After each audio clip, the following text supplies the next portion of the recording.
Drivers would face stiff penalties under a new law restricting the use of cell phones in cars and trucks. The law would toughen up an existing law that police say is almost unenforceable, and its move most of you would support, according to the poll that we have out right now. Doug Richards is tracking those efforts tonight from the Capitol. Doug? Well, Jeff and Cheryl, in many other states, many motorists have learned that to risk using a cell phone while behind the wheel is akin to the risk of driving while intoxicated. And it's quite possible that in Georgia, motorists may have to make the same attitude adjustment.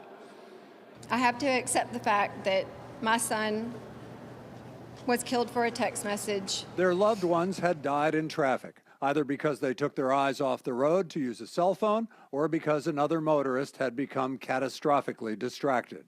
Kathy Clark's daughter, Emily, was a nursing student whose car was crushed by a tractor trailer on I-16, whose driver didn't notice traffic in front of him had stopped. They were just sitting in stopped traffic, waiting, and he ran over the top of her car.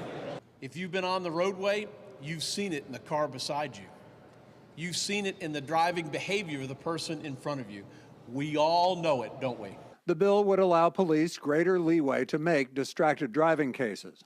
Motorists would be allowed one touch or swipe to make a call, one touch to take a call. It would allow use of GPS. It would not allow cell phones to be used by hand, and would impose stiff fines and points that would increase for each violation. This really is the DUI issue of our generation.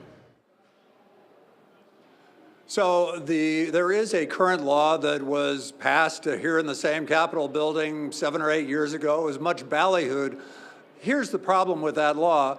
In order to be arrested, say I'm behind the wheel and I'm using my cell phone, if a police officer sees the cell phone in plain view, he can make a case. But if the cell phone is dropped down to here, out of sight, and the police officer sees the motorist looking down, clearly using a cell phone, but doesn't see the cell phone, it is much more difficult for him to make the case. Under this proposed law, that would change, and that would change a lot of people's lives, including those of lawmakers who undoubtedly do the same thing. And so that's probably where the resistance is going to come from, if any, as this bill winds its way through. And it also is asking more of law enforcement as well, which they already have a myriad of duties to begin with. It only adds to what we are asking of police officers all around the state. But they're much behind this bill, though. They are behind it. All right, Doug, thank you.